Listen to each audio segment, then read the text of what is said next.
Conversations with Azu Ishekwele. You're welcome to this segment of Deepening the Conversation, interactive segment of Conversation with Azu, a weekly diary on life and politics published on the back page of Leadership newspaper. And today with me on set is Azu, who is co-hosting. Azu, you're Hello, welcome. thank you so much. Good morning. Today we're talking about Photoshopping Princess and the Perils of Manipulation. That's the title of our column. And not minding the fact that there are many other, activities happening in our polity in the country. We're talking about something that is light-hearted in a way, in a manner of speaking, and something that has social consequences as well. So let's begin by asking Azu why he has chosen this topic in the midst of myriad of topics that he could have chosen over there. Well, thanks once again for having me. You're right that in the midst of what we are going through, it might seem a bit trivial or even mundane to talk about photoshopping in the midst of the cost of living crisis, as I said, kidnapping issues, war in Gaza, war in Ukraine, and so forth and so on. But like you also said, there is a very important dimension to the photoshopping malaise that we are dealing with. And that's the social consequence, the psychological consequence, especially for young people. And I think that it's something that has been on now for a long time, but I think it gained renewed salience, especially after the incident involving the Princess of Wales, Kate Middleton. And I thought that would be a good peg to sort of address the issue and then try and understand why it's become a bit more prevalent, and also what are the motivations for people who do it, and why do they do it, and what possible social consequences might it have, and also if really it's a form of art, what artistic value does it really represent? So there are dimensions beyond its seeming triviality that I thought was useful to investigate and comment. Immediately the topic dropped. I found it very hilarious because you did make a lot of funny innuendos, from the famous witch and all of that, and of course the drama that the British first family have been in for the last couple of days. But then I'd like to say that I really like the part where you told, talking about the AI generation of pictures and how it's hard to even recognize people that Sure. on social media. Mental notes to make one of you so that you can just have an idea of what you look like. I definitely will not be posted. But personally, when I saw it the first time, when I saw the AI generated images of a lot of people, the first thing I asked myself was, could this be low self-esteem? Or what? Yes, I mean, that is a dimension of it that also manifests in some of the things that we see in airbrushing, photoshopping, and all of that.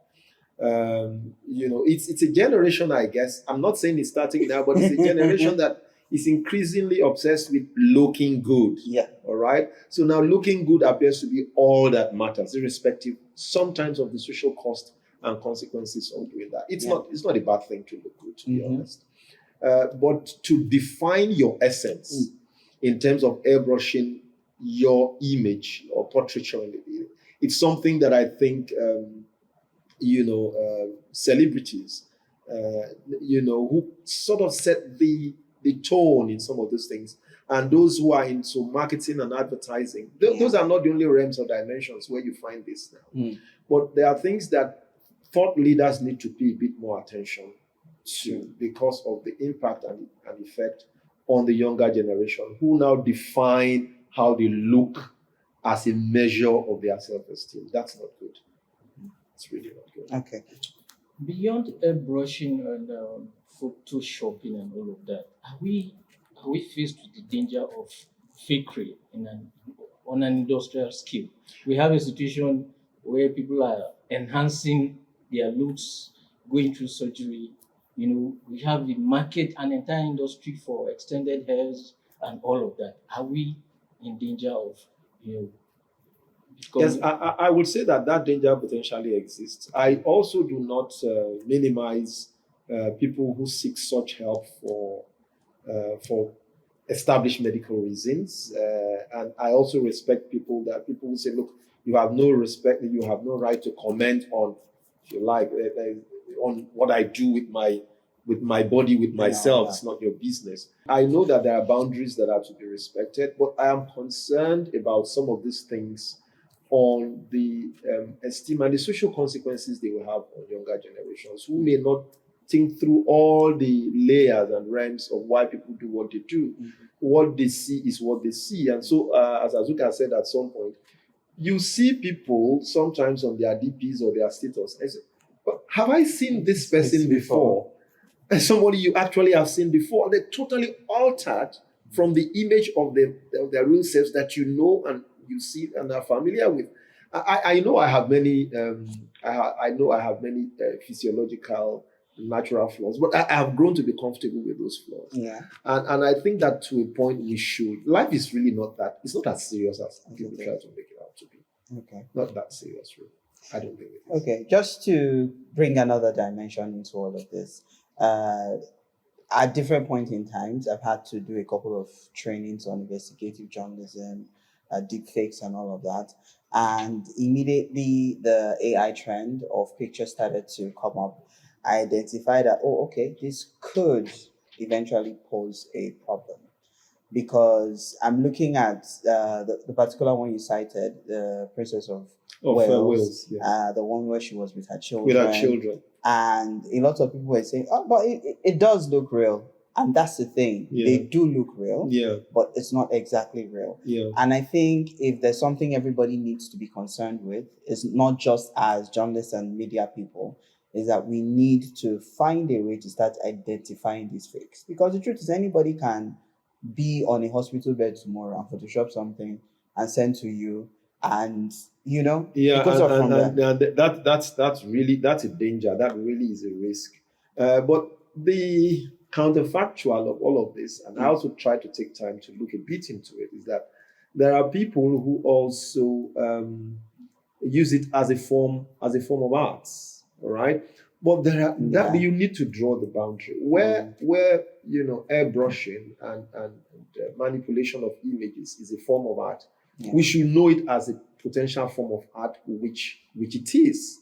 But where you begin to get into problem is where you begin to go into some of those deep areas where people use what ordinarily is supposed to be a form of art as a form of extortion, or as a form of what can potentially undermine the self-esteem of others.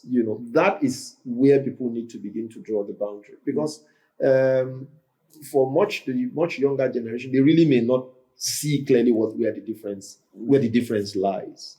And I think that's absolutely important. Aside from that, I think it's become a source of income for a lot of people, because when you go online these days, you're seeing AI picture generated comics that look so nice, and then you have content creators and all of that. So yes, but as long as people define such images and let the consumers know that these images have been, if there's a caveat that then you can decide, if there's potentially a caveat.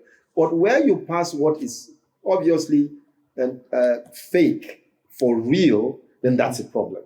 But if there's a caveat that amount of transparency is what I also think is important. There has to be a certain degree of transparency in how these images are manipulated, so that consumers will be very well advised about what they are doing and whether and how far they are willing to go down that road. All right. So finally, from me, you did insinuate that if this Kate Middleton photo scandal had concerned Meghan Markle, perhaps the Greek reaction. Oh yes, it would have been a different. I famously call her the witch of Windsor. Well, yeah, because I think that when I saw that one. Yeah, I think that the British media, especially the British establishment media, tends to have a deep dislike for her for all sorts of reasons. I don't think I want to go into that.